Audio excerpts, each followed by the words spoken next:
28th May 2023 is a very important date for all IAS aspirants as the UPSC is all set to conduct the preliminary examination. It is on this date that your years of aspiration, months of hard work will be put to test. I'm sure most of you would be worried about your current affairs revision and practice. But you need not worry because we at BYJU'S Exam Prep IAS, we shall be bringing back our flagship Target Prelims 2023 free crash course starting from the 24th of April. In these sessions, we shall be covering more than 900 important current affairs topics through MCQ-based discussions. These sessions will contain in-depth explanations and expert tips to help you ace the exam. As always, these sessions shall be free on our YouTube channel, and all you have to do is to subscribe to our YouTube channel. See you on the 24th of April.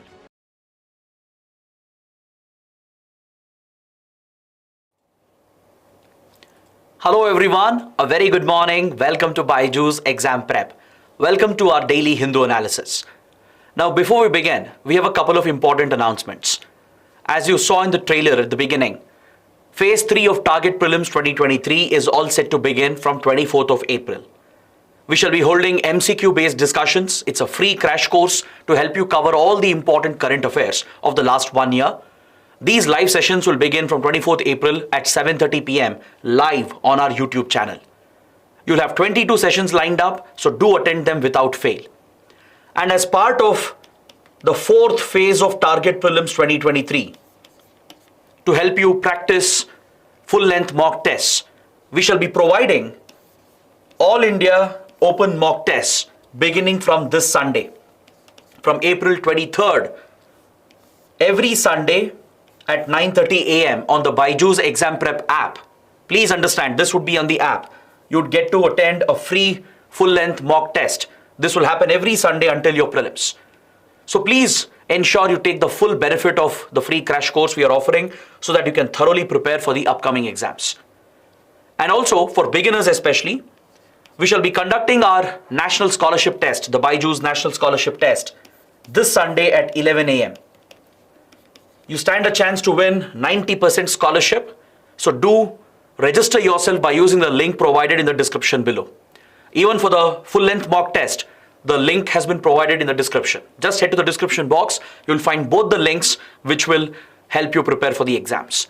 So with this, let's get started with the analysis of today's The Hindu newspaper by first looking at the topics we're going to cover today. In today's newspaper, we have several important articles. I've chosen 10 important articles. There will be 4 articles where we will have a detailed discussion, both from a prelims and mains point of view. And we have 6 more articles where we'll discuss prelim specific points and we will thoroughly help you cover today's newspaper. Just stay with me for the next 60 to 70 minutes. We'll try to cover the newspaper comprehensively so that you don't have to go back and read the newspaper.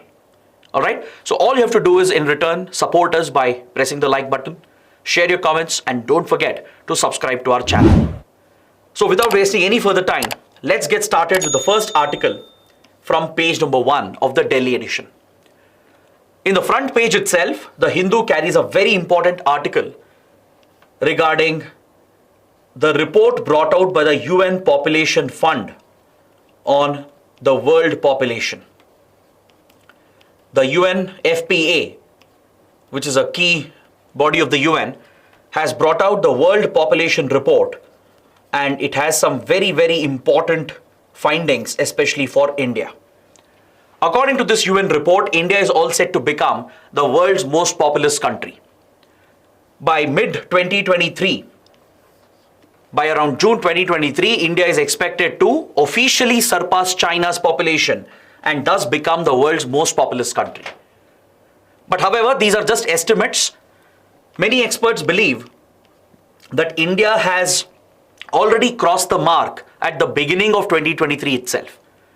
In the last 2 to 3 months, India might have already surpassed China, but the exact figures are not available, they're not very reliable. But at least according to the official UN report, by mid-2023, India is likely to make this crossover and we will become the world's most populous country. So there are some important findings in this report which is relevant for our exams. For geography, for human geography, as well as for economy, There are some important takeaways from this report of the UNFPA, and let's carry out this analysis in detail. Let's understand the implications of this.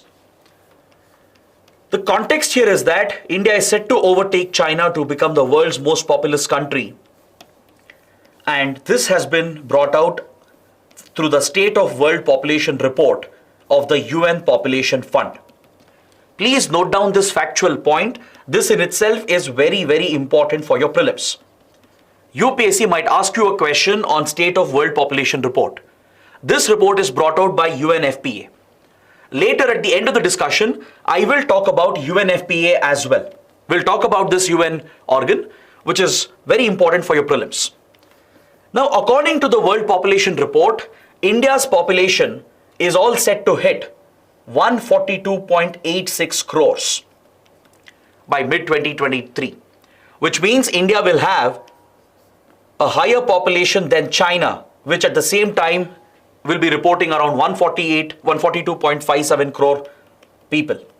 It essentially means India's population will exceed China's population by around 2.9 million. Around 29 lakh people will be present more in India by mid-2023 as compared to China. All right. The third most populous country would be the US, which is a distant third after India and China, with a population of just around 34 crores, followed by Indonesia, Pakistan, Nigeria, Brazil, and Bangladesh. It's always good to remember the top 5 populous countries in the world. Again, another factual point for your prelims. Now, let's see the implications of this development. See, the global population had already hit the 8 billion mark last year. In November 2022, the UN Population Fund reported that the global population has touched the 8 billion mark.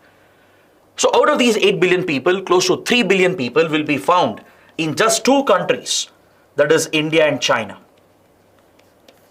Now let's look at the projected figures as well for the coming years. Let's understand what does this mean for India and China? What does it mean for the global economy and our society as well? See, as I told you, India has definitely surpassed China. We will officially become the world's most populous country this year, and we are likely to maintain this position throughout this century. Now, this is a very, very important point. From 2023 till the end of this century, India will maintain this position. We are expected to hit a population of 153 crore by the end of this century. Now, compare this with China's population. This is a very, very important comparison, a very important analysis. China, which until recently was the world's most populous country, will see a major drop in its population. By the end of the century, half of its population would be wiped out, and its population is expected to drop to around 76.7 crores. It means India will have twice the population of China by the end of the century.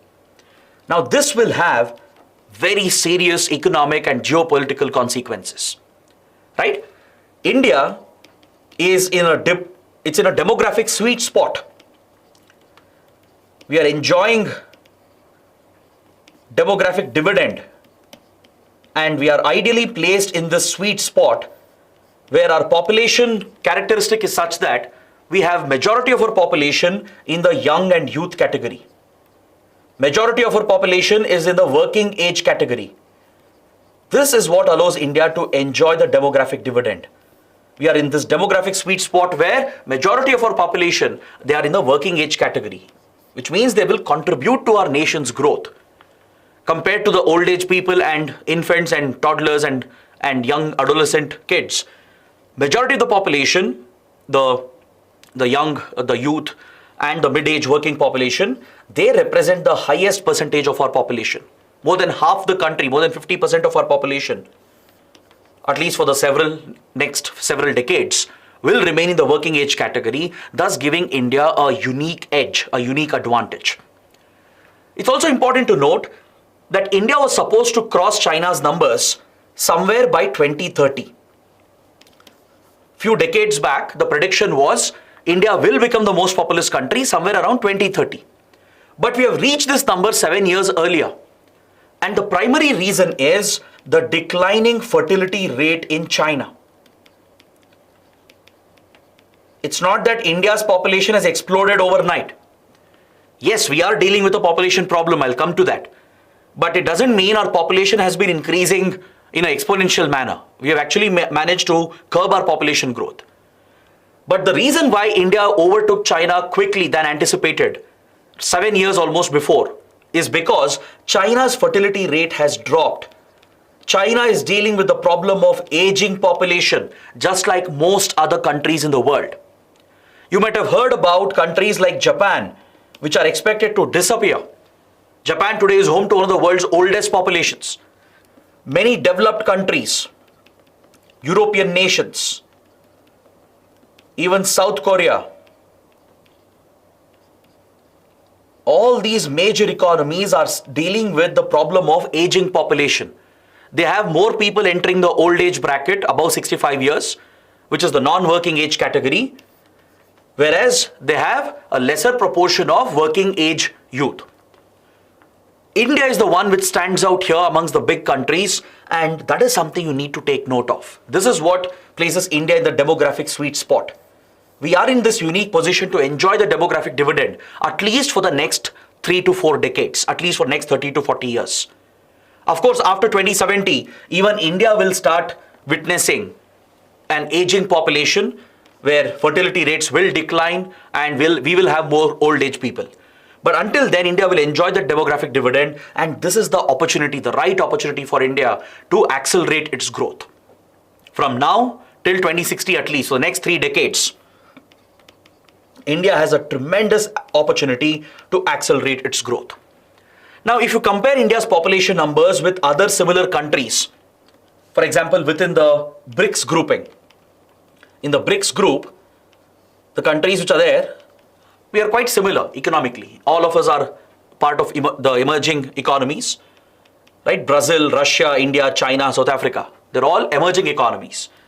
Amongst the BRICS countries, which are similar economies today, India stands out in terms of population. India tops the chart, followed by China. Then comes Brazil, Russia, and South Africa. But if you look at total fertility rate, TFR, which is actually a very, very important indicator, it is South Africa which tops the TFR chart with 2.3 as its total fertility rate, followed by India with a TFR of 2, then followed by Brazil, Russia, and China. Now the question is, what is this TFR? Total fertility rate. Total fertility rate is nothing but excuse me, the average number of children that a woman is going to have in her lifetime. All right, total fertility rate is nothing but the average number of children a woman is going to give birth to in her lifetime. Ideally, to achieve replacement level fertility,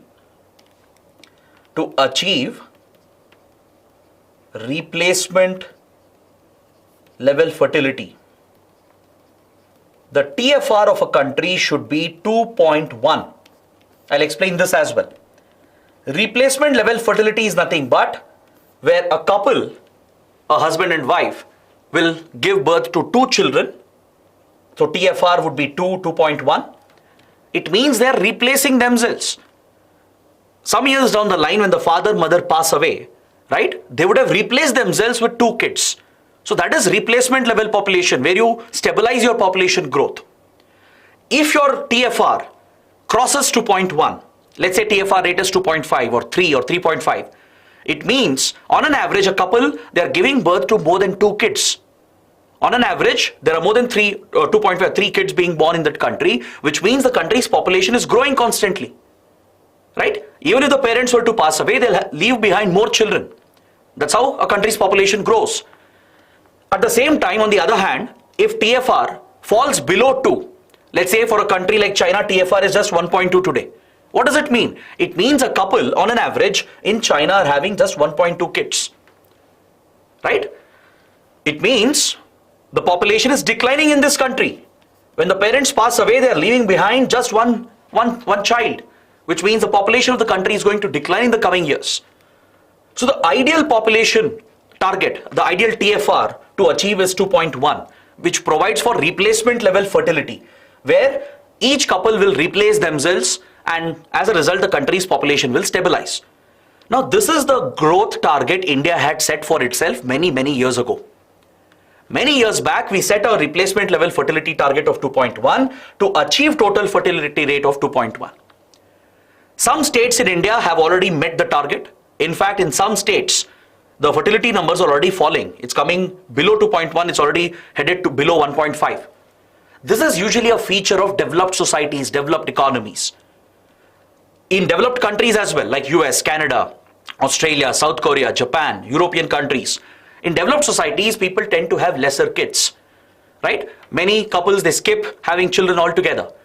So this is a common trend, a demographic trend that you witness. The more developed the societies are, generally fertility rates are lower. All right? Even within India, I'll show you a graph later, you will see the difference between fertility rates in urban areas and rural areas. So areas which are more economically performing well, where you have higher education, good standard of living, fertility rates will drop. Areas which are backward, areas which are suffering economically, where education is poor, awareness is poor, fertility rate always tends to be higher. This is one common trend you see in India and around the world. All right? We will come to state-wise TFR of India, but now please understand that developed countries are facing a challenge. All big economies, including China, are facing a major challenge because their fertility rates have dropped to alarming levels. They're all going to deal with aging population, whereas India would be the only major economy in the world which has a thriving population with the right demographic dividend. We'll hit the demographic sweet spot for the next 30 to 40 years, which presents itself as a great opportunity for India. All right? However, your strength could always become your weakness. It's a very popular phrase as well, your strength becoming your weakness. The same could happen if you don't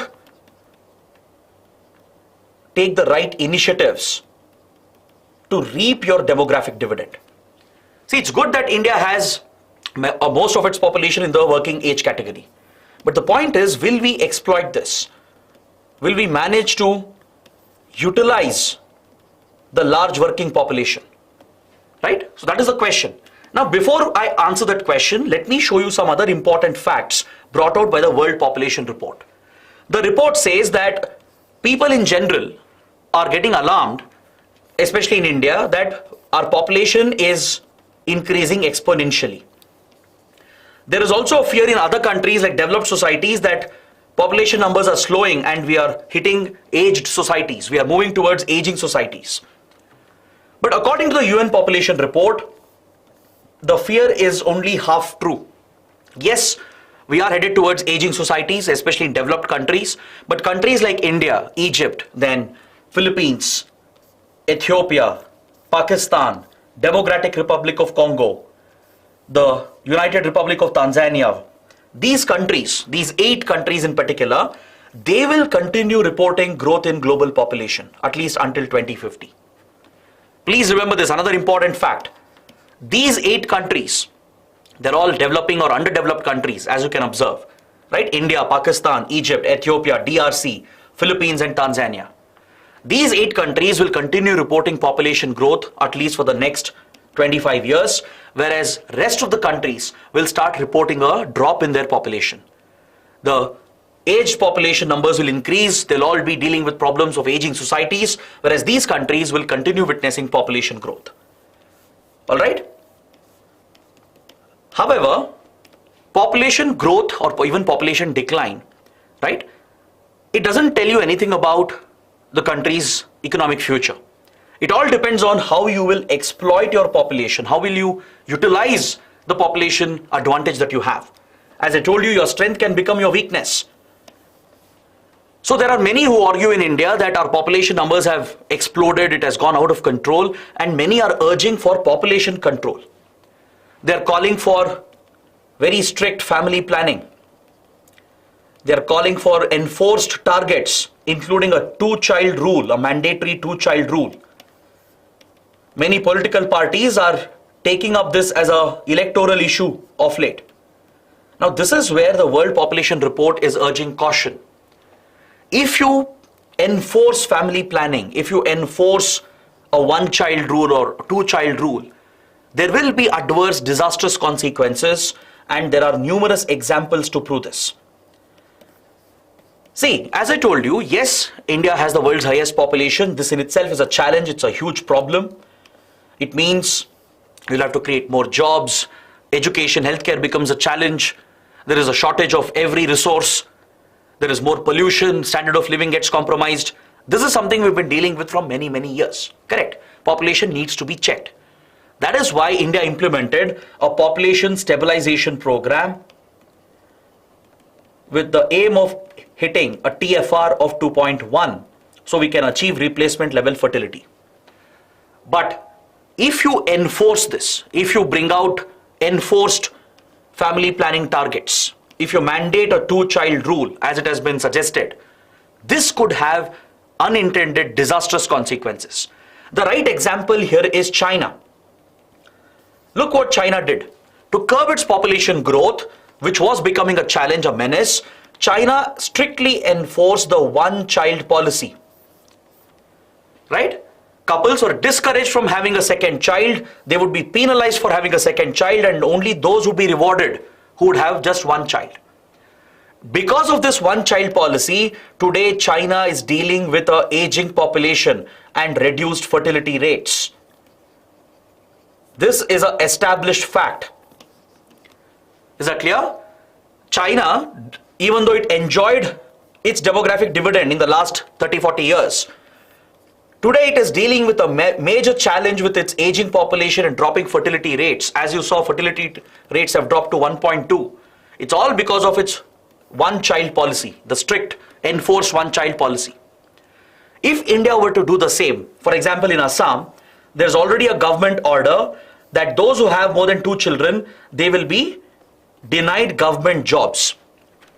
There are many other political parties in India urging for such population control methods. But the UN is warning against this. Experts are warning against such child control policies. This will never have a good impact. It is going to have an adverse impact in the long run. China is the classic example for this. Yes, you need to stabilize your population growth, but not through enforced methods, because there are very serious adverse consequences. One, because of this, you will end up having an aged population in the near future where you will witness very big drops in your fertility rate, which can become another kind of challenge. All right. The other problem here is that when such family planning targets are enforced, it leads to gender inequality in the society. It leads to increased pressure, burden, and targeting of the girl child. Women will bear the burden of this, thus giving rise to gender inequality in such societies. And this is what the UN is warning us about. See, yes, India has a great opportunity right now. The strength is majority of our population, more than 50% of our population will be in working age category. And this is the demographic sweet spot we are enjoying. Now, to make full use of this, we need to make the right investments.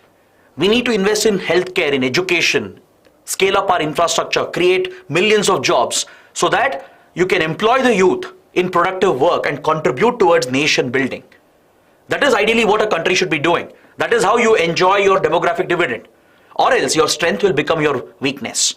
This blessing, the human resource we are blessed with, the blessing will become a curse for India if you don't provide education to all of them. If you don't give all of them good health care, good nutrition, if you don't create the right infrastructure and scale up your economy, and if you don't create jobs for them, that is when it will become a nightmare. So India's focus, India's challenge right now is to provide these basic necessities. From an age point of view, we are enjoying the demographic dividend. We are blessed with this advantage, which most other countries do not have. We will enjoy this at least 2050. Our population will continue to grow. To make the full benefit of that, today we need to make the right investments in education, in healthcare, in infrastructure, in nutrition, and in creating millions of jobs. All right, so that is the challenge in front of India. Instead of that, if we get obsessed with population growth and if we start focusing on population control methods, there will be an adverse disproportionate impact which will directly affect the girl child. Experiences from around the world has shown when you enforce one child or two child policies, it will end up favoring the male child, as most societies are patriarchal societies. In orthodox, conservative, patriarchal societies, male child is always given the preference, and as a result, female infanticide could increase. Is that clear? And even if girls are born, they wouldn't be given the right access to education, healthcare, their overall well-being, their overall development will be compromised because of the social issues that are going to come up. It will lead to an imbalance in the sex ratios. Preferential health and nutrition will be provided to the male child, whereas the same could be denied to the girl child. It could increase violence, discrimination against women, and it could lead to more coercion against women, and also it could encourage sex determination and selective abortion of the fetus, sex-based abortion of the fetus if it's a girl child, which is nothing but infanticide or feticide. So such cases could increase, which could create a much bigger social crisis. So this is something we need to keep in mind. Today, yes, India is blessed with a very large human resource, the world's biggest human resource. Around 25.4 crore people in the country. They are currently in the age bracket of 15 to 24. They represent the country's youth, the young, energetic youth. 68% of our population will be in the 15 to 64 age category, who are in the working age group. This is the demographic dividend. Demographic dividend is nothing but the economic growth potential that arises for a country because of its shift in population's age structure. When your population's age structure is shifting over a period of time, if you hit that sweet spot where more than 50% of your population is in working age category, that is, if they are between 15 to 64 years of age, then it represents a tremendous economic growth potential. Please understand the key word here, it's potential. You need to make use of this potential to actually derive that economic growth.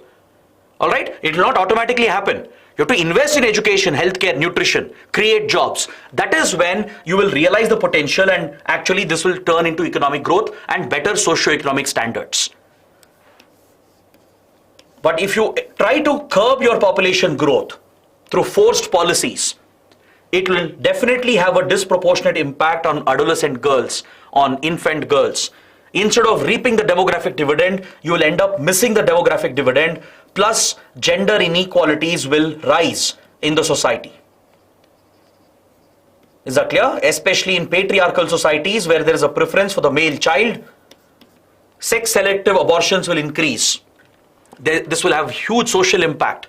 So all these aspects will have to be kept in mind by our policy makers. Now, if you look at India's TFR, if you look at the state-wise performance, several advanced states in India, the more developed, more industrialized states like Tamil Nadu, Karnataka, Maharashtra, Gujarat, they all report a TFR of less than 2.1. They have achieved replacement level fertility, and today they're actually seeing a drop in fertility rates. All right, look at the TFR of Kerala, Karnataka, Tamil Nadu, Gujarat. You'll actually notice a drop in fertility rates. They will first report aging population in the coming decades. But the problematic states as of now would be Bihar with a TFR of 3, Uttar Pradesh with a TFR of 2.4, and few other states like Jharkhand, even to an extent Meghalaya with a TFR of 2.9, Manipur with a TFR of 2.2, and as well as Rajasthan and Madhya Pradesh. Okay, these states are reporting higher TFR as of now, but most other states and union territories have already hit replacement level fertility, and they are witnessing drop in fertility numbers. So they will first report aging population, but the other states like UP, Bihar, Jharkhand, etc. will continue to witness a rise in their population numbers. But at some point, even they will hit the replacement level fertility, and India's population will stabilize by the middle of this century. Understood? So we have the next 30 years in hand to make the right investments in education, healthcare, nutrition, etc. to create the right infrastructure for our future generations, so they would become the working powerhouse of the nation and thus contribute to India's national growth. Now, if you look at the urban to rural comparison as well, there is a clear difference in fertility rates. This is another trend analysis that you need to observe. Look at how TFR has fallen in urban areas in India according to the National Family Health Survey reports. look at the TFR numbers in rural areas. It still remains higher, much higher than the national average. So that shows a difference between urban and rural settings. The understanding here is that in more developed societies, where better standard of living is already present, where economic growth is happening, better education is available, more awareness is there, naturally couples will tend to have fewer children. There will be delayed marriages, delayed pregnancies, few couples will skip having children altogether. So there will be a drop in fertility rate in such developed areas and urban areas. But in backward rural areas, fertility rates will remain higher because of lack of awareness. Also because of prevalence of various diseases, because people tend to lose their children at a young age due to various diseases. It pushes them to have more children, right?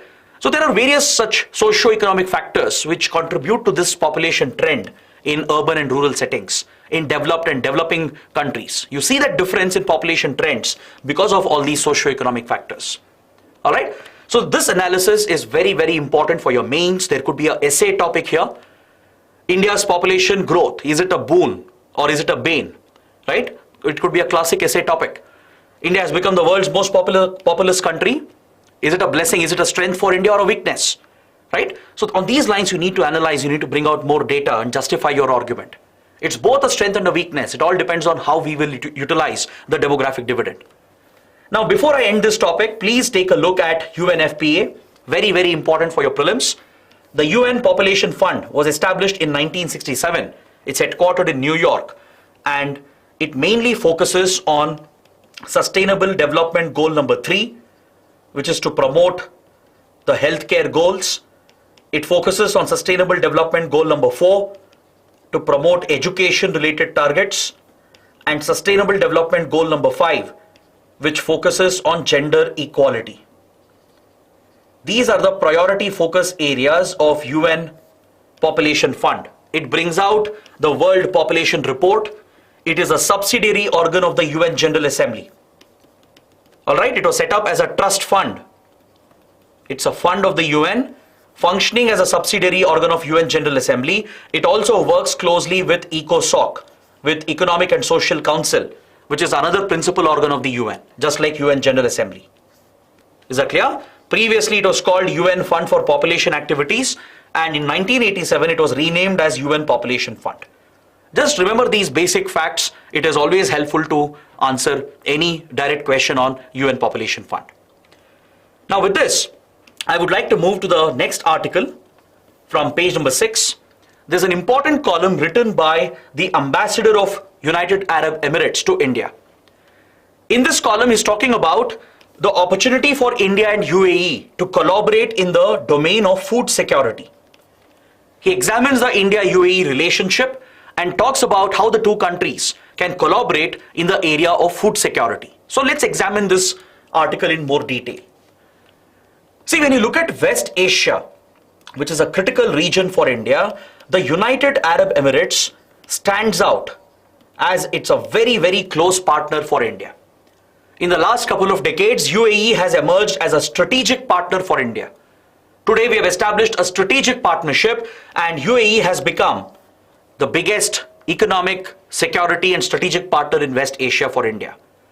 UAE is crucial as it supplies oil and gas to India. It's a major oil supplier, thus taking care of India's energy security. It's one of the top oil and gas suppliers.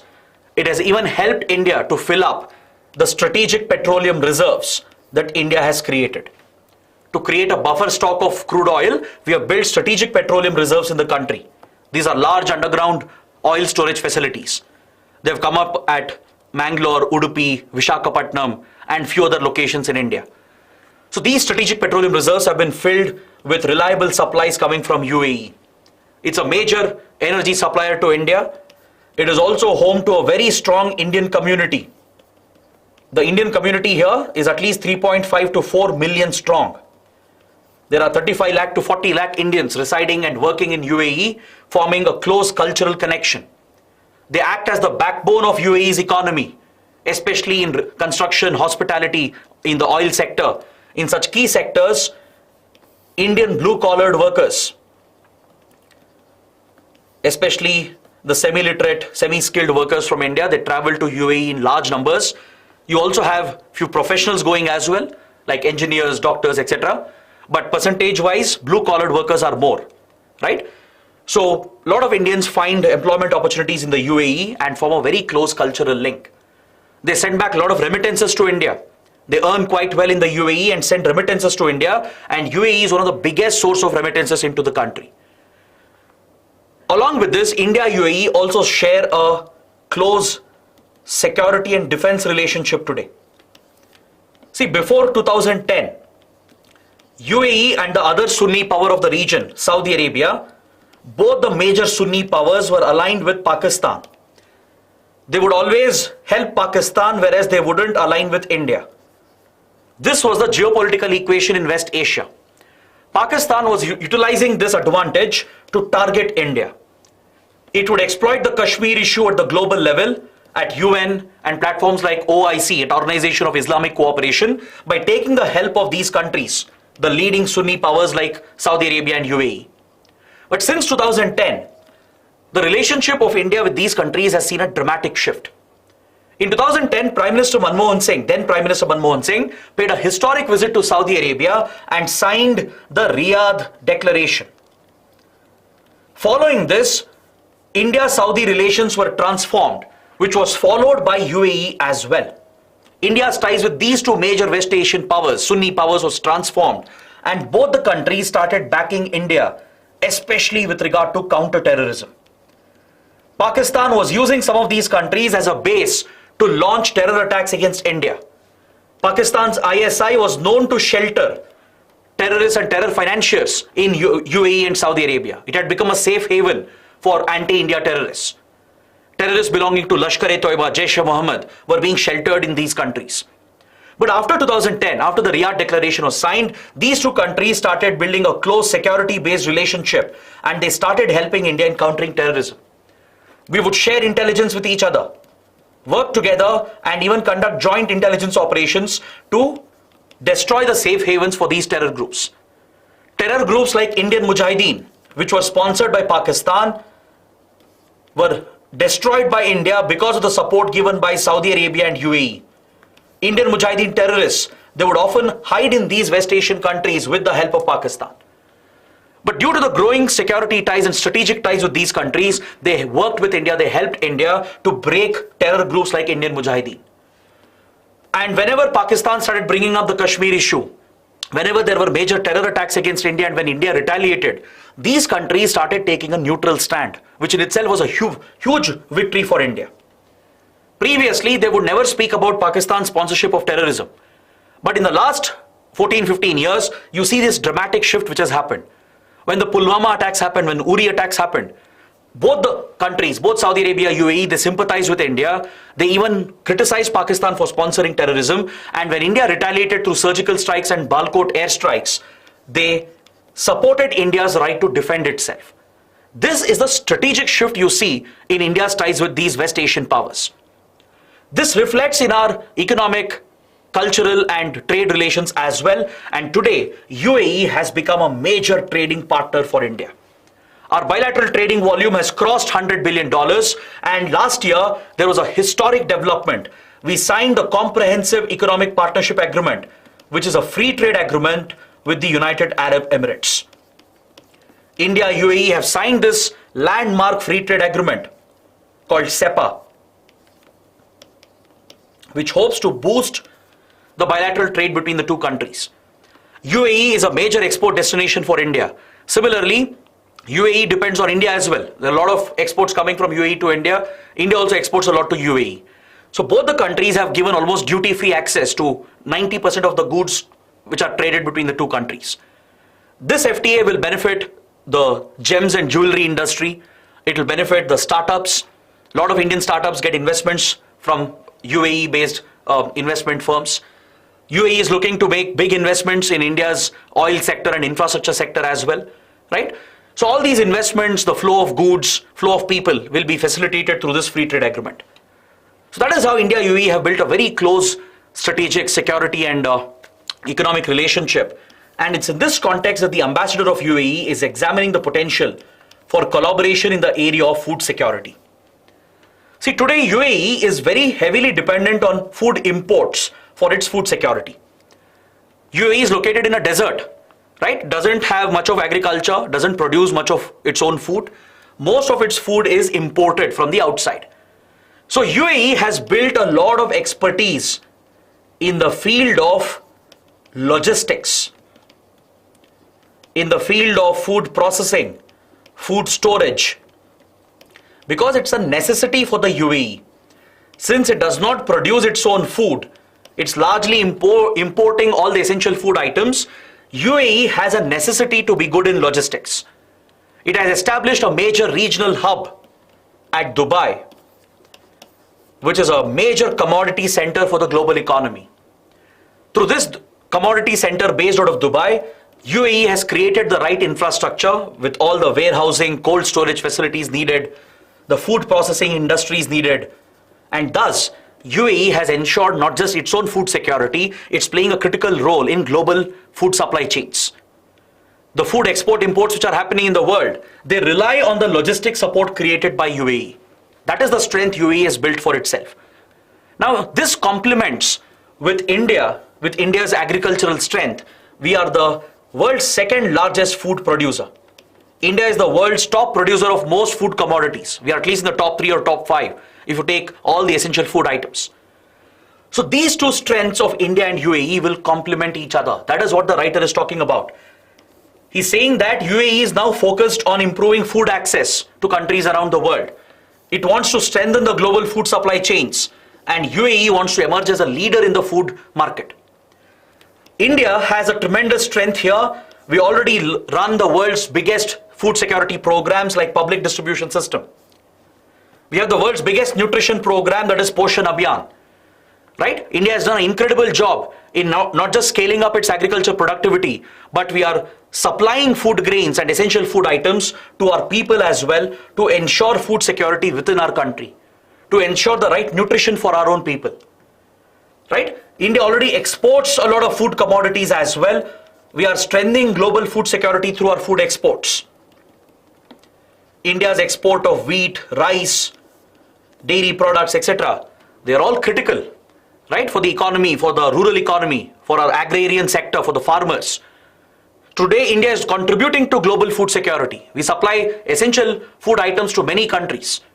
We are even providing food aid and food assistance for countries dealing with disasters and emergencies.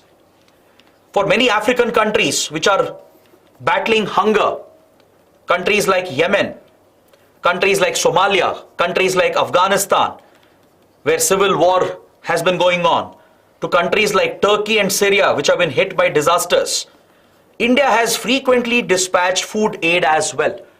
So India is already playing a major role in the global food security segment. This is what the writer is talking about. He's saying India, UAE have this tremendous strength. They just have to bring it together so that both of them could strengthen the global food supply chains. India's agriculture can be complemented, it can be strengthened by investments from UAE. UAE has the money. It's sitting on petrodollars earned by selling oil and gas. It can bring the investments, create the right infrastructure in India. It can improve storage in India, warehousing, cold storage facilities, create the logistic chain in India. It has the expertise as well because UAE has already done this.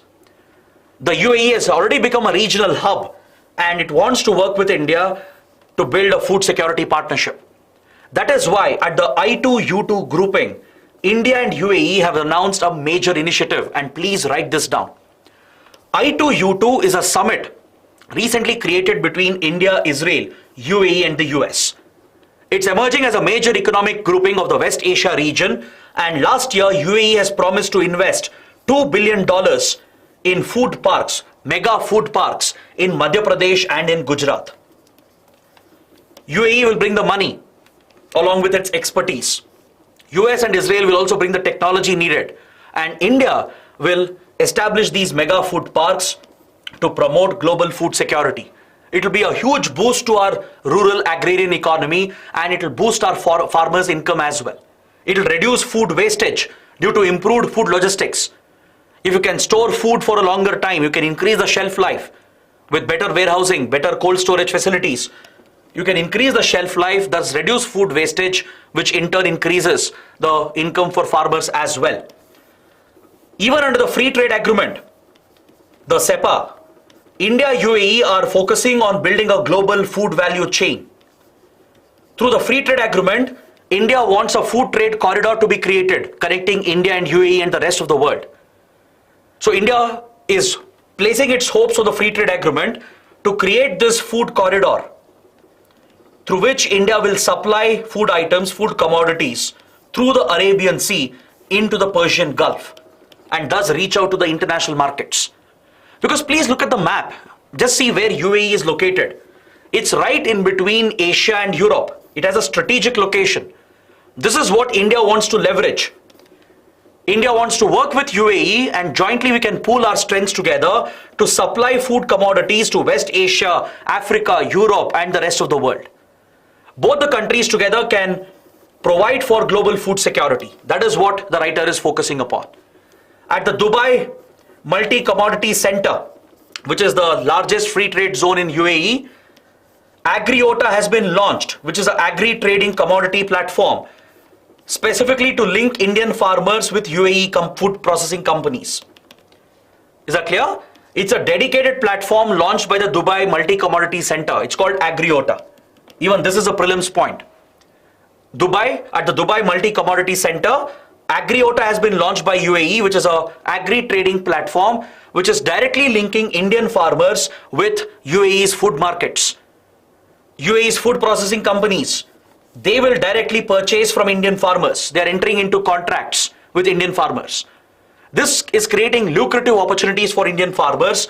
Plus UAE companies are already looking to invest $7 billion in food parks, in contract farming and to source agri-commodities from India. India is already a major producer of fruits, vegetables and many other essential commodities. So by pooling our resources together, we can create a global food supply chain and a food corridor which will strengthen global food security. That is what the writer is talking about. It will bring benefits to both the sides, especially to Indian farmers. Alright, so that is what you need to understand from this important column. Next, moving on the same page we have an important editorial related to the topic of caste census. The topic is relevant for social issues and social justice. Let's see what the editorial is talking about. See, the premise here is that caste census is needed. The editorial is calling for a caste-based census so that targeted reservation can be provided to the most backward castes in order to deliver social justice to the backward communities of India. This is the essential premise. See, in a modern egalitarian society, we seek to build a casteless society. That is correct. In any modern civilization, where you have a constitutional order, where you have constitutional democracy, where right to equality is being promoted, the dream, the aspiration is to create a casteless society, a divisionless society. There shouldn't be divisions on the lines of caste, religion, place of birth, sex, etc. That is the ideal objective, yes. But the reality of India is that at the ground level, caste is still a reality. There is still caste-based identification on the ground. There is caste-based discrimination happening. While this is active, the editorial is arguing that there should be a caste-based census. It's a political imperative, even though it is morally flawed to identify people on the basis of their caste and give specific benefits to them. The editorial says it still serves a purpose in India to provide for socio-economic upliftment. There are major inequalities in the Indian society. It's a direct result of our caste-based system. This has been the biggest bane of the Indian society. Right? The centuries-old oppression of the lower castes continues to have an impact. Yes, the policy of reservation has already benefited millions of people.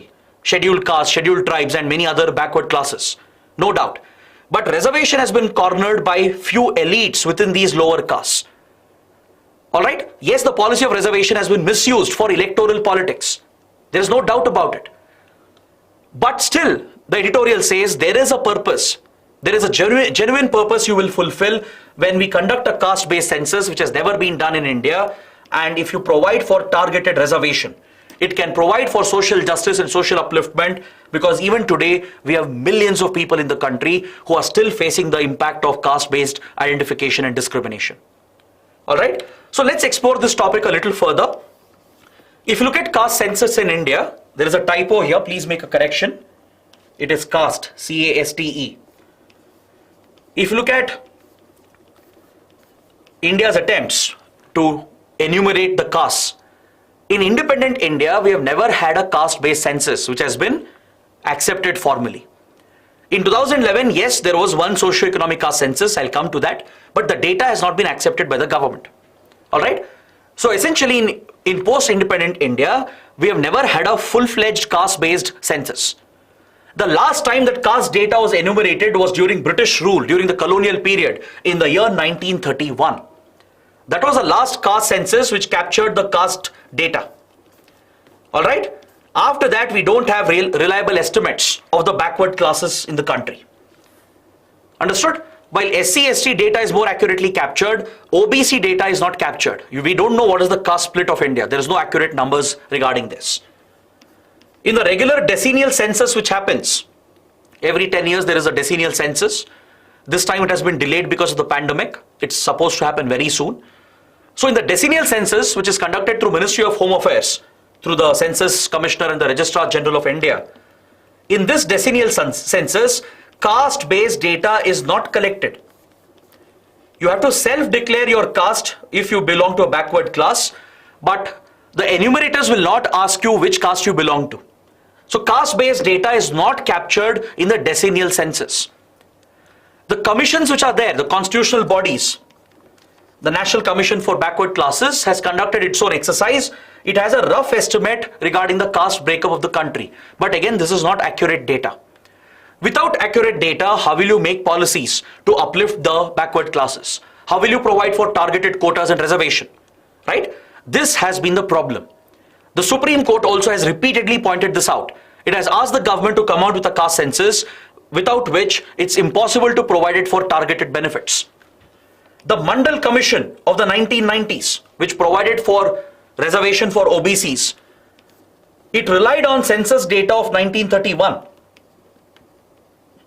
Since there was no census conducted after independence where caste data was captured, the Mandal Commission report relied on the census numbers of 1931, which was the only exercise where caste-based data was captured in a census. Despite its inaccuracies, the data was used by Mandal Commission to come out with the reservation policy in the 1990s. All right? So there are pros and cons to this. It's not a one-sided debate here. Any census-based, any caste-based exercise, especially with regard to census, it will have few advantages. Yes, there are few policy benefits, socio-economic benefits that arise out of it. There are few serious drawbacks and concerns as well. Such data will help in promoting equitable representation to the backward classes and the lower castes in the country. It will help the policy makers to identify the marginalized classes, get the right numbers regarding them, and remove the caste rigidities in the country and make appropriate policies to uplift these communities. You can provide for better economic benefits, provide for quotas, reservation in education, in jobs, in politics, so that you can truly uplift these backward communities. These are the pros. But the drawback is that it will make some of the castes more assertive. The caste-based identity becomes stronger. In many states, elections are already fought on the lines of caste. Be it in Haryana, be it in UP, be it in Maharashtra, be it in Karnataka. Right? In most Indian states, elections are till date fought on the lines of caste. Caste is a deciding factor, a decisive factor in our state and national elections. Right? If you provide for caste-based identification and benefits, you are simply dividing the society further, increasing social conflict. You are eroding the principle of equality, which is the very bedrock of our Indian constitution. You are allowing few elites to become more assertive. Few dominant castes, which are in large numbers, which are already influential, rich and powerful, they will become more assertive while subjugating the genuinely marginalized classes. It will create an imbalance in the society. It will be unfair to the upper caste and the general category, and it could breach the 50% reservation cap that was placed with the Supreme Court in the Indira Savni judgment. There are several drawbacks to this. The ideal objective should be to create a casteless society. If you're striving for a casteless society, such a caste-based census and policies based on it will increase the caste divide. Correct? So these are the drawbacks. So there is no right or wrong here. There are pros and cons. It's a policy choice that should be made by the government. But the editorial says even though such a census is morally flawed, it will serve a practical purpose in the short term because it will help in uplifting the marginalized sections. That is why the editorial is supporting a caste-based census. The Mandal Commission report was based on census data of 1931. This is not a feasible position. You can't be providing reservation to backward classes based on data from 1931. It's been almost 100 years old. Recently, Ministry of Rural Development started out a socio-economic caste census in 2011. It conducted the exercise. It was a socio-economic caste census. It was a nationwide enumeration that was done, and the final data has been submitted to the government. But the problem is this data is flawed according to the government. Socio-economic caste census data has been rejected by the government on several grounds. Because the first reason is the data is not feasible to be used in policy making. It has identified 46 lakh different castes and subcastes. There are so many subcastes and subgroups in India. There are millions of them. So it doesn't serve any practical purpose. You can't clearly identify them. There are different castes in different states going by different names, coming from the same socio-economic origin. So without a proper delineation between them, it becomes almost impossible to draw the benefit of the census.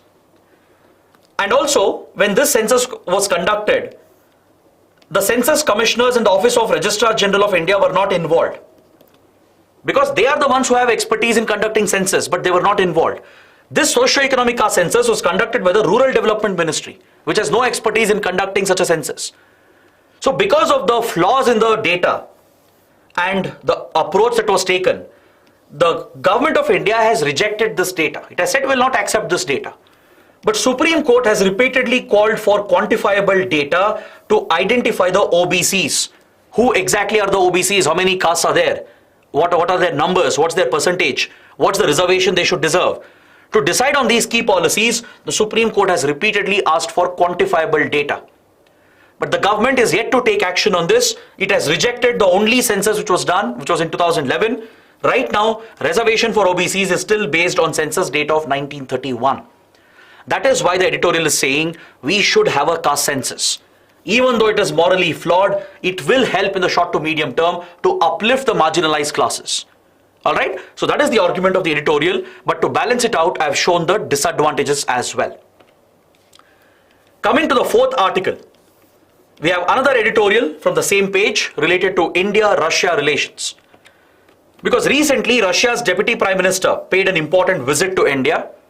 He met with India's Foreign Minister, Dr. S. Jaishankar, and held an important meeting on the Intergovernmental Commission on Trade, Economic, Scientific, Technological and Cultural Cooperation between the two countries. As you know, India-Russia share very close strategic ties. Since the Soviet era, since the Cold War days, India has been very, very close to the Soviet Union. After Soviet Union disintegrated and collapsed in 1991, its successor state, Russia, has continued this warm and close relationship, but this relationship is often dominated by the military, security and strategic ties. This has always been the dominant aspect. Russia has been the biggest arms supplier to India. It has been the backbone of India's armed forces and the modernization efforts. The relationship has been dominated by the space and nuclear sector. So predominantly when you think of India-Russia relations, the first things that come to mind are the military relations, the defense relations, and relations in the nuclear and space domain. But our cultural relations, bilateral trade has largely suffered. There has been a neglect, and both countries are trying to improve upon this. We are trying to scale up the bilateral trade and balance out the trade related issues between the two countries. Because in the last one and a half years, there has been a significant shift in the bilateral trade between India and Russia. See, India-Russia bilateral trade was actually very nominal.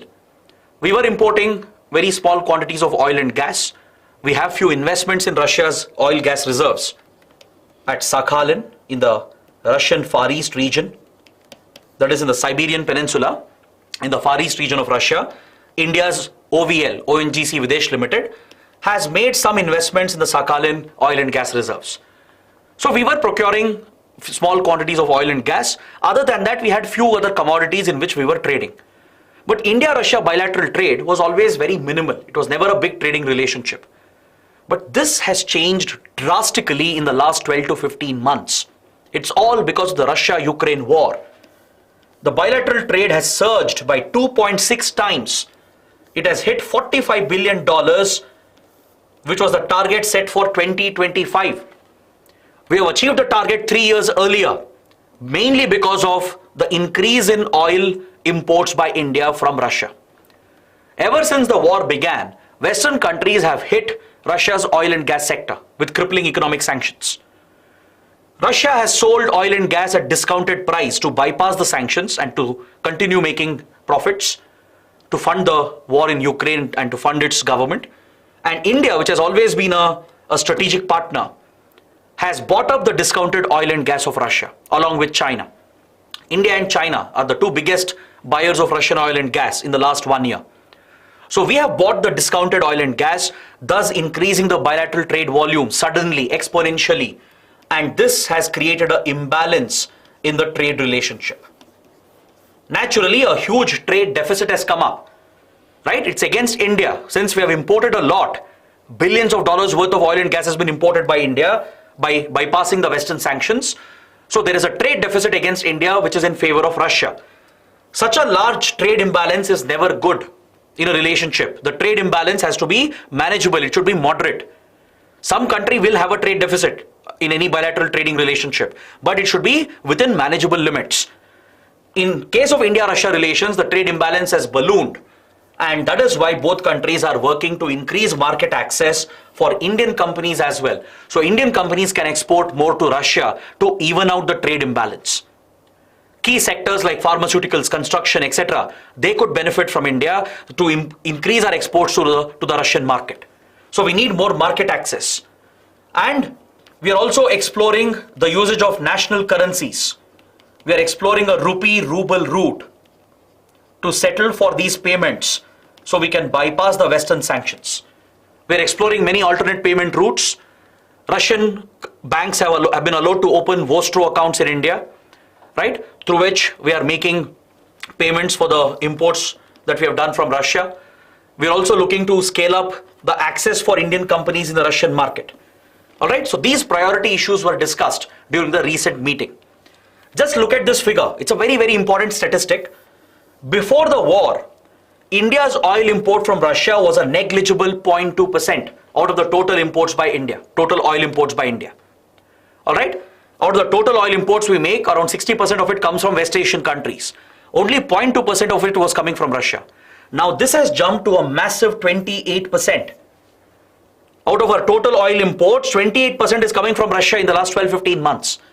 No wonder the trade deficit has ballooned and Russia has become the second biggest oil gas supplier to India. It has even overtaken Saudi Arabia. Usually Saudi Arabia was the second biggest supplier after Iraq. Iraq is usually the biggest supplier of oil and gas to India. Now Russia has overtaken Saudi Arabia to the second spot, pushing Saudi Arabia to the third spot.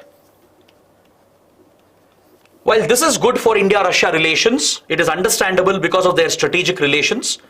The editorial is calling upon India to clarify its position on the war itself.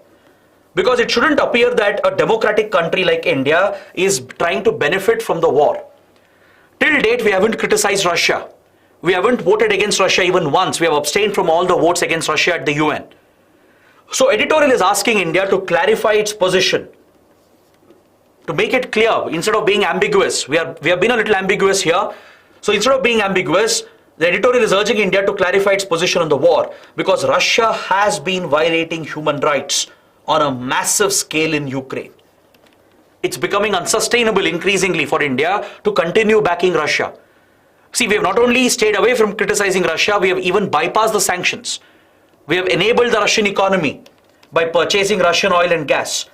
Through this, Indian companies have made a lot of profits as well. It's profitable for India to buy Russian oil and gas. We are purchasing this at a discounted price. So it shouldn't appear to the rest of the world, especially to Western countries, that we are profiting from the war. That would be a wrong message to send out as far as geopolitics is concerned. That is why the editorial is urging India to clarify its position. All right? And the final point here is that during this meeting between the Deputy PM of Russia and India's Foreign Minister, both countries have taken a look at the proposal of an FTA between India and the Eurasian Economic Union. The Eurasian Economic Union is a very important regional grouping of Eurasia. It's led by Russia, and India is in talks with this group to sign a FTA. This was launched in 2017. Since then, the negotiations are going on for a free trade agreement with the Eurasian Economic Union. All right. So from a prelims point of view, you should know what is the Eurasian Economic Union. Please make a note. It's a Russian-led customs union and a free trade area in Eurasia region.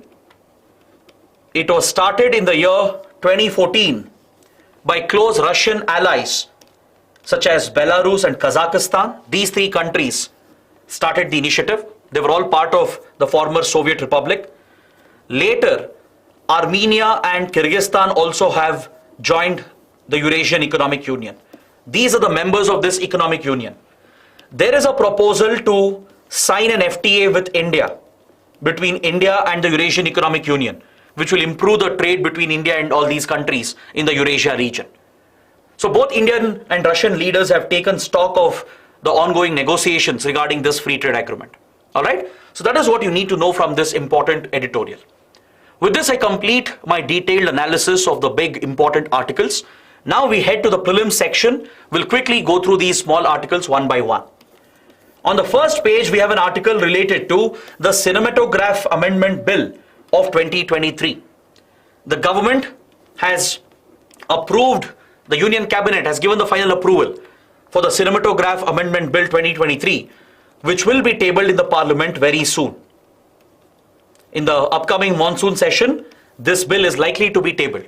So let's see what the bill is dealing with.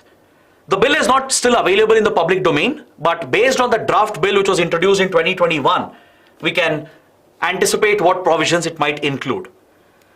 This bill has been drafted based on recommendations of an expert committee led by popular filmmaker Shyam Benegal in 2017.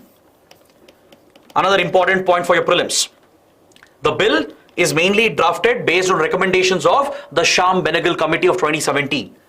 It had called for an expansion of age-based film classification. See, when you go to the movies, you see a censor certificate displayed at the start of the movie, which is issued by the CBFC, the Censor Board for Film Certification. Currently, if you watch a movie in a movie theater, which are certified by CBFC, there are three types of ratings which are given. Either it is U-rated, which is unrestricted, meaning even young children can watch the movie, or U-bar-A, which means minors can watch, children can watch with adult supervision. Or it's given a A rating, adult rating for adult content. These are the only three categories in which films are classified right now. But this is not enough. The global standard is different. Even in India, under the IT rules, a different age-based classification has already been enforced for OTT platforms, for over-the-top streaming platforms.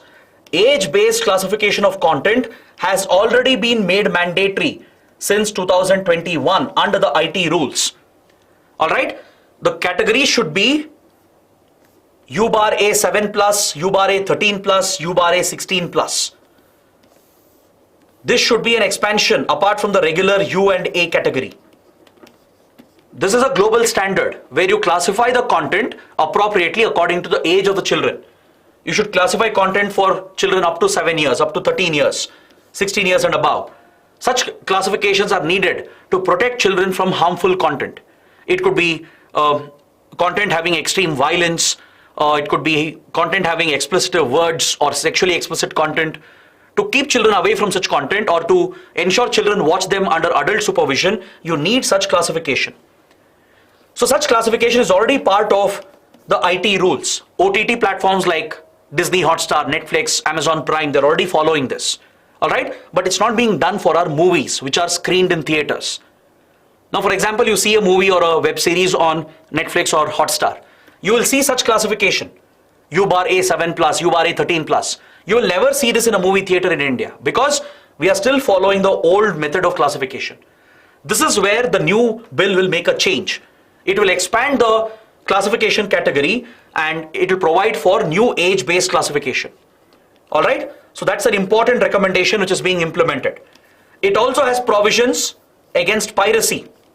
It provides for very strict punishment, including jail term and a penalty for piracy, which is a breach of copyrights. And the Sham-Benegal Committee had also recommended to curb the powers of the censor board to protect freedom of speech and expression. All right, Sham-Benegal Committee had recommended CBFC has tremendous powers to cut movies. Whatever it feels is unsuitable is cut off by CBFC, which is against the right to free speech and expression. Right? This has always been misused quite often for political reasons by the CBFC, by the censor board. So Sham-Benegal Committee had recommended curbing the powers of censor board, but the government has not accepted this recommendation. In the 2021 draft which had been released, the government had not accepted this recommendation, but the rest had been followed. So we are hoping the same provisions will also be a part of the new bill which has been approved by the cabinet. So once it's brought out into the parliament, let's see what provisions it will contain. Next, on page number 8, we have an article related to YZ Ceti B. This celestial body has made a sensation in the field of science and technology, especially in the field of space exploration and in the field of astronomy. Because astronomers recently observed a very unique radio signal coming from a distant object. This object is located 12 light years away from Earth. Okay, it's located 12 light years away. You can see the artistic representation of this celestial body. It's been named YZ Ceti B. It's an exoplanet. All right, it's an exoplanet, and it is seen to be orbiting a red dwarf star, a small red dwarf star. Now, this exoplanet made a lot of news. It's become a sensation amongst astronomers because it was emitting a very unique radio signal, a very unique radio pulse and a radio signature, which was indicative of the presence of magnetic field around this exoplanet. Having a magnetic field around a planet is an essential feature, essential component for sustaining life on the planet, right? See, for example, to have life on a planet, there are many conditions which have to be met. For example, the planet should be in the Goldilocks zone. Many of you might have heard about this term. A planet should be present in this ideal range from its star in order to maintain the right temperature. If you look at the Earth, right? Earth is present in that ideal location. It's in the Goldilocks zone of the sun. If the Earth were any closer than this, we would have become like Venus. Earth would have become like Venus, extremely hot, inhospitable for life. Similarly, if it was any more distant than its current position, like the Mars, it would have become a very cold planet, icy planet, without hope for any life. Life on Earth was possible, it was sustainable because of its ideal location in the Goldilocks zone. So in the vast universe, right, there are many planets, many celestial bodies which do maintain that right position from their star, where they are located in the Goldilocks zone. This helps in maintaining the right temperature for life to sustain and survive. Similarly, you also need a magnetic field. Without the magnetic field, right, the body will be exposed to the harmful solar radiation, the cosmic radiation. Life on Earth is possible because of the magnetic field of the Earth. It is deflecting the solar radiation, the cosmic rays. You know, the solar radiation, the solar flares which come in, they already interrupt satellite communication, electricity transmission, etc. on the ground. So life on Earth would have become impossible if the solar flares and solar radiation had reached the surface directly. They are being deflected, blocked right now because of the magnetic field present around the Earth. So having a magnetic field is a potential sign of having life on that planet.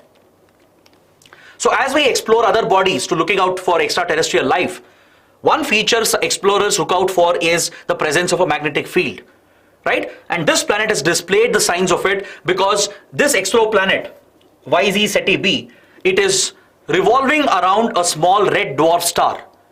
They are in a pair combination. There's a star-planet pair combination here, and the planet which is revolving around this red dwarf star, it's cutting its magnetic field. There is an interference between the fields of both the bodies, which is an indication of a presence of a magnetic field on this planet.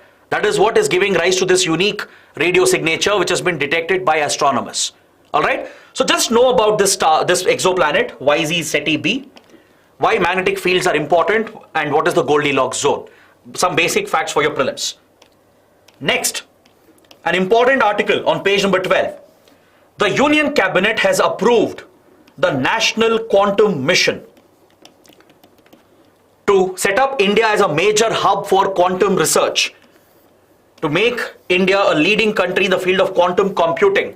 The National Quantum Mission has been approved by the Union Cabinet with a budget of more than 6,000 crore rupees. All right. See, quantum computing is an emerging domain.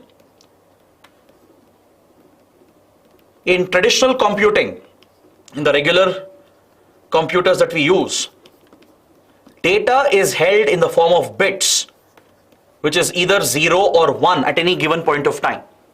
Right? In traditional computing, data represented in the form of bits, each bit can either be 0 or 1 at any given point of time. It can't be both. But in a quantum state, if you understand quantum mechanics, both the states are simultaneously possible. I don't know if you've heard about an experiment called the Schrodinger's cat. Schrodinger suggested that if you place a cat, a live cat, inside a box, and inside the box there is a vial of poison, right? And you close the box, you place the cat in the vial of poison and you close the box. So for an observer from the outside, you don't know whether the cat is alive or not. So as an observer, to me, the cat is both alive and dead at the same time. The only way I can confirm is by opening the box to see whether the cat is alive or not. All right. So this experiment by Schrodinger helps us understand the unique way in which quantum mechanics functions.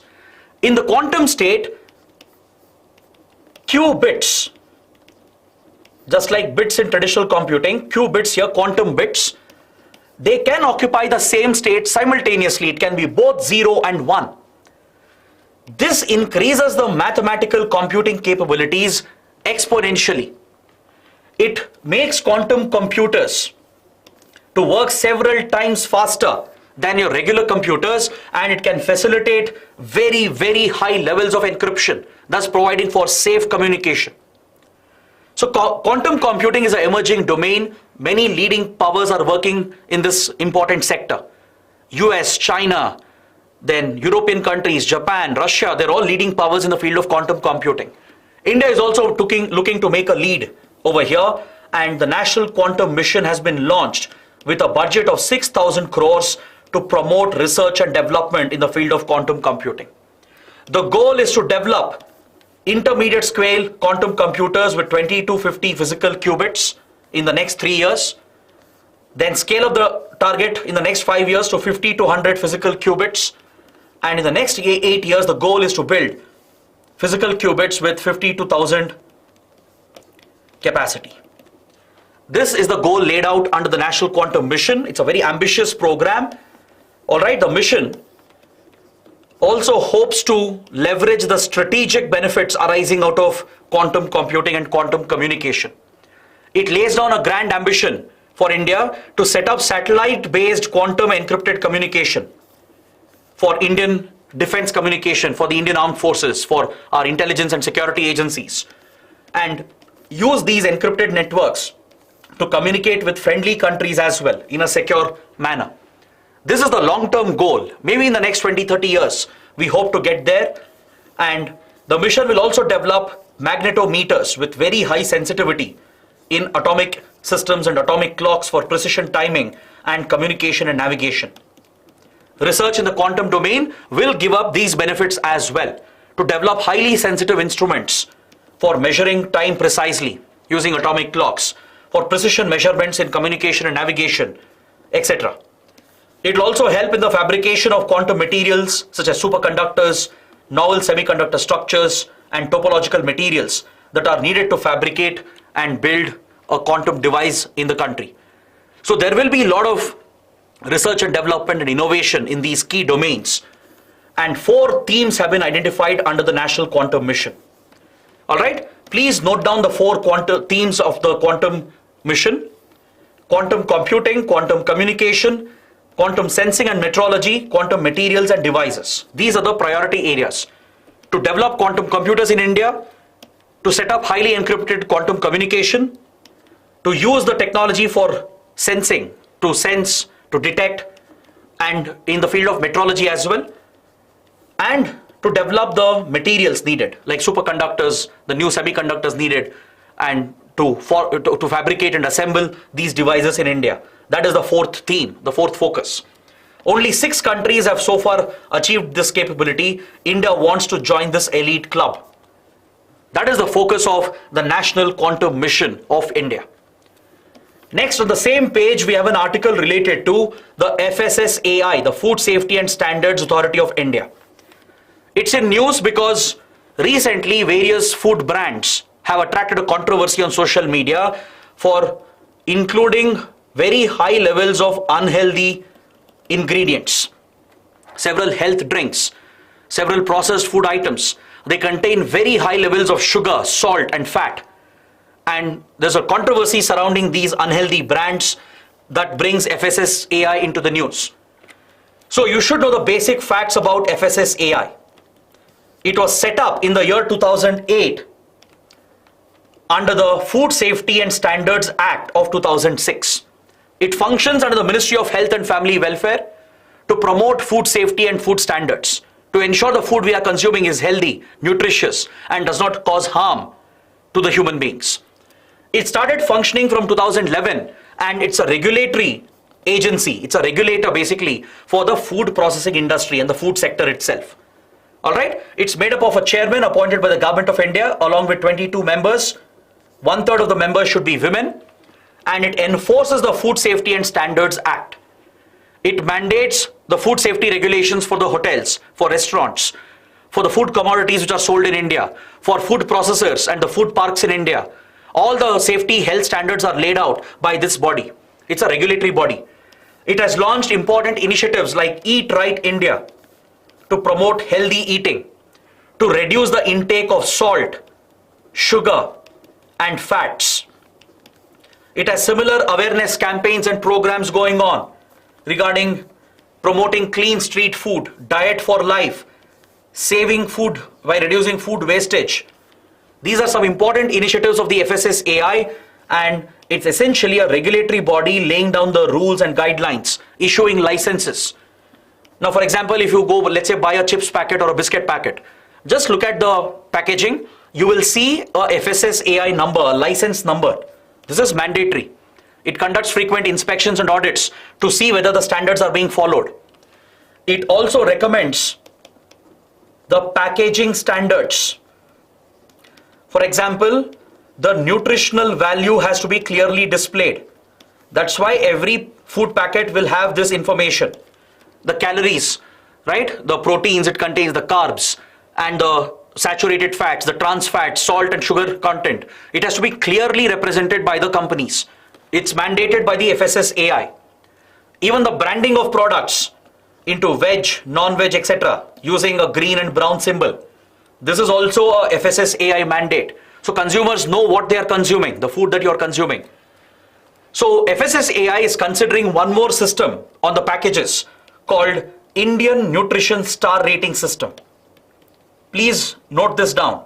Indian Nutrition Star Rating System. This is likely to be implemented very soon. All packaged commodities will have to display the star rating from 1 to 5 stars. 1 star means the food is not healthy. 5 star means it's very healthy as per FSSAI standards. So it's coming out with the Indian Nutrition Star Rating System, which will better help the consumer understand the nutritional content of what they are consuming. A lot of items you consume, right? Even the so-called health foods, they're not actually health foods. They're just branded for the sake of it. They actually contain very high levels of salt, sugar, or fats. That's why to spread this awareness, FSSAI, which is the regulator, is trying to come out with these new standards. Next, on page 13, we have an article related to Sri Lanka and a very unique monkey called it's a very unique macaw. All right, it belongs to Sri Lanka. It is endemic to Sri Lanka. Please note down the point. It is endemic to Sri Lanka, meaning found only in Sri Lanka, and it is listed as endangered on the IUCN Red List. It's a threatened species. Is that clear? This unique macaw, which has increased in its population in Sri Lanka, has become a menace. It's become a huge menace, and Sri Lanka is looking to export some of these monkeys to other countries for research purposes. It's called the Toque Macaque. All right, you can see this macaw here. It's very close to the Indian macaw, which is commonly found in India. It's this orangish, small-sized ape found in Sri Lanka only. It's a Sri Lanka endemic species. It's endangered on the IUCN Red List. It's called the Toque Macaque. All right, that's a simple point I wanted to highlight. And another last article from page 14 from economy section. The government is looking to bring back windfall tax on oil. So what do you mean by windfall tax? That is what you need to understand, the concept. See, certain companies might make unprecedented profits. They might make a windfall gain due to certain external conditions. Due to certain unforeseen circumstances, sometimes there might be volatility, there might be some new external development. This could inadvertently benefit certain companies in a positive way, and they might make massive profits. This is called windfall gains for the company. For example, the Russia-Ukraine war. The war destabilized the oil prices, the oil markets, and many Indian companies benefited from this. Many oil companies around the world benefited from the higher oil prices. They made more profits. This is a windfall profit for the companies. It was unexpected. It didn't happen in the normal process of time. It didn't happen because of a new product or some new innovation the company had done. Because of some external events, they made more profits. In such cases where windfall gains have been made, the government places an additional surcharge. It places an additional tax on the profits called windfall tax. These excess profits which are made by companies under these unprecedented external incidents, those excess profits will be taxed by the government, and this is called windfall tax. It's an additional tax, it's a surcharge on the existing taxes. All right? So the government is looking to bring back windfall tax on oil companies because they have made windfall profits in the last few months. All right? So that is what you need to understand from this small article. This brings us to the end of discussion. We are completing the session with this. So please take the mains practice questions, write an answer, post your answers in the answer writing portal. All right? And don't forget to support us by pressing the like button, share your comments, and do subscribe to the channel. I really hope the session was helpful. So let me know in the comments. I'll see you again tomorrow. Till then, take care. Have a good day.